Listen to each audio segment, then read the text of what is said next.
Hello everyone, exam में आपका स्वागत है। गैस पिछली वीडियो में मैंने कोल इंडिया के लिमिटेड के एक शॉर्ट नोटिस आपको दिखाया था, ठीक है, जो कि 29 तारीख को वैकेंसी ओपन हो रही है, आपके एप्लीकेशन स्टार्ट हो रहे हैं। ये प्रीवियस ईयर का मैनेजमेंट ट्रेनिंग की जो पोस्ट निकली थी उसका है।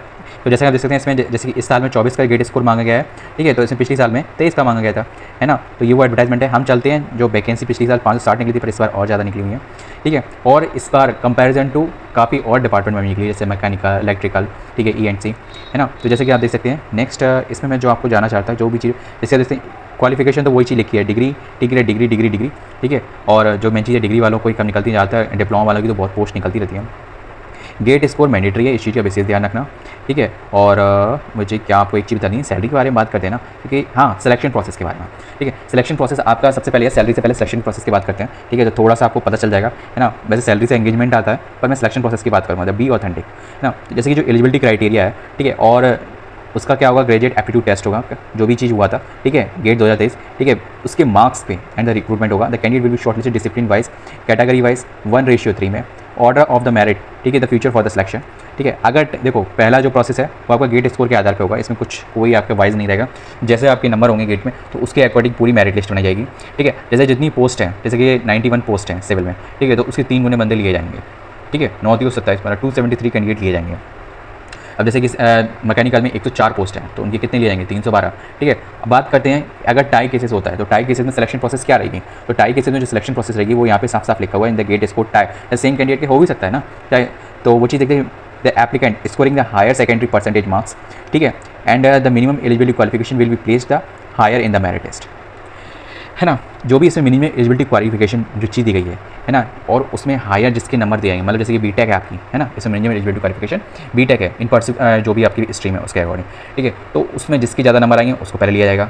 और अगर जैसे कि if there is still a tie cases after the consider, ठीक है, अगर इसकी यूज़ करने के बाद अगर फिर भी टाई केसेस है, then the above applicant who is senior in the age will be placed the higher, ठीक है। तो जो नेक्स्ट जो भी कैंडिडेट, अगर 2 कैंडिडेट में अगर किसी की एज ज़्यादा है, दूसरे की एज कम है, भले एक दिन का फ़र्क हो, तो ठीक है, तो जिसकी एज ज़्यादा है उसको आगे फर्स्ट पे रखा जाएगा, और जिसकी एज कम है उसको सेकंड प्रायोरिटी दी जाएगी, ठीक है। ये 2 कंडीशन है टाई केसेस हैं। वैसे जहाँ तक होगा आपकी जो मार्क्स काला है ना, हायर सेकेंडरी हायर परसेंटेज होगा, मतलब जो भी आपकी ग्रेजुएशन में हायर परसेंटेज होगा उसको कर दिया जाएगा, और फिर भी उसके बाद अगर हो तो एज का आएगा मैटर, ठीक है। और final merit list, the final merit list will be prepare the of the each district the GATE marks, and the GATE marks will be only valid and the date and the senior score prior to the GATE after the GATE in not valid.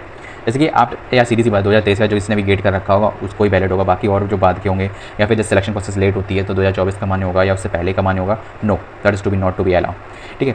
और इसमें जो भी आपके certificates वगैरह लगेंगे, ठीक है, वहाँ फीस तो पिछली साल भी इतनी थी और इस साल भी इतनी है, 1180, ठीक है, बाकी कोई चेंजमेंट नहीं आया, ठीक है। एज लिमिट वगैरह पिछली साल भी 30 थी और इस साल भी 30 है, ठीक है। पिछली बार अगस्त थी और इस बार सितंबर से लिया गया 30 सितंबर, ठीक है। मैंने पूरा मतलब और ये क्या लिखा आप चढ़िए चाहिए, बस मुझे इसमें आपको सिलेक्शन प्रोसेस बताना। हाँ, सैलरी सैलरी सैलरी भाई मेन काम तो सैलरी है, सैलरी के बारे में तो हमने बात ही नहीं करी, ठीक है।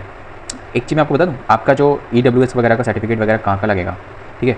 बहुत से लोग OBC certificate, the financial year यहाँ पे लिखा हुआ है, SC/ST and the income shall be in to all the source in ex salary agriculture business profession, ठीक है, salary agriculture and business profession and financial year, ठीक है। और क्या लिखा हुआ है, गवर्नमेंट ऑफ इंडिया या स्टेट ऑफ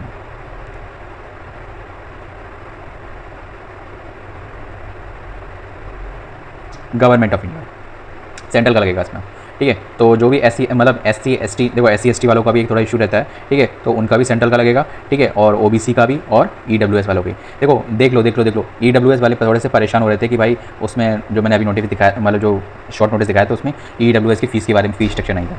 देख लो आपका रिजर्वेशन सर्टिफिकेट लग रहा है EWS का, ठीक है। तो आप लोगों का अब क्लियर हो गया, आपका सेंट्रल का सर्टिफिकेट लेगा, ये चीज़ थोड़ा मैंडेटरी था आपको बताना, ठीक है। इसको मैं यहाँ पे फास्ट फॉरवर्ड कर दूँ जिससे कि आपको ईजी हो जाए।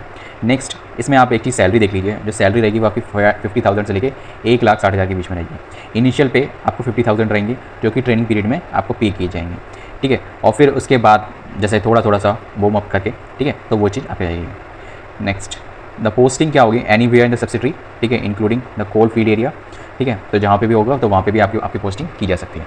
नेक्स्ट आपको एक चीज़ बता दूँ, इसमें बॉन्ड भी होगा 60 मंथ का from the date of the joining of the company, ठीक है। मिनिमम 60 3 लाख का बॉन्ड होगा, ठीक है। और डिडक्शन होगा 5,000 per month from the salary will be done toward the bond, ठीक है। Money will be refunded without interest after the successfully completion of the 60 month of the service. ठीक है, तो वो आपका जैसे पहले लिया जाएगा तो आपको पर्टिकुलरली आपको दे भी दिया जाएगा जब आप 60 महीने मतलब 5 साल पूरे कंप्लीट कर लोगे। तो that is to be good. अरे भाई लग जाओगे ऐसी जगह, बहुत मस्त सैलरी है, प्लेस भी अच्छा है और नॉलेज भी बढ़ती है भाई। और फिर बाकी अपना कोई स्टार्टअप करना चाहो बाद में तो इसको कंटिन्यू कर सकते हो। मिलते हैं नेक्स्ट वीडियो में किसी और के साथ। और हाँ, इसका जैसे ही इस साल का 2024 का ऑफिशियल नोटिफिकेशन आता है, ठीक है, 29 तारीख को आएगा, वैसे ही मैं आपको पूरा रिवील कर दूँगा और भी कुछ सैलरी वगैरह में कुछ इंक्रीमेंट होगा। ठीक है, और इन द केस कोई भी अगर अपडेट होगा उसके बारे में मिलते हैं नेक्स्ट वीडियो में।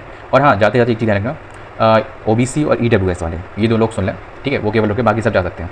ठीक है, लास्ट टाइम उन्हीं लोगों के लिए कि जो इस फॉर्म भरने की लास्ट डेट है ना, वो आपकी क्रूशियल डेट है आपकी सर्टिफिकेट की। आपको आपने अभी तक अगर आपके पास सर्टिफिकेट 1 अप्रैल 2024 के बाद का नहीं है, ध्यान रखें उस पर इशू डेट लिखी होगी आपके सर्टिफिकेट में 1 अप्रैल 2024। अगर 1 अप्रैल 2024 के बाद का नहीं है ना, अभी तक का है ना, तो फिर वो वैलिड नहीं होगा, क्योंकि हर फाइनेंशियल ईयर में चेंज हो जाता है और हर फाइनेंशियल ईयर 1 अप्रैल से होके अगले साल की 31 मार्च तक रहती है।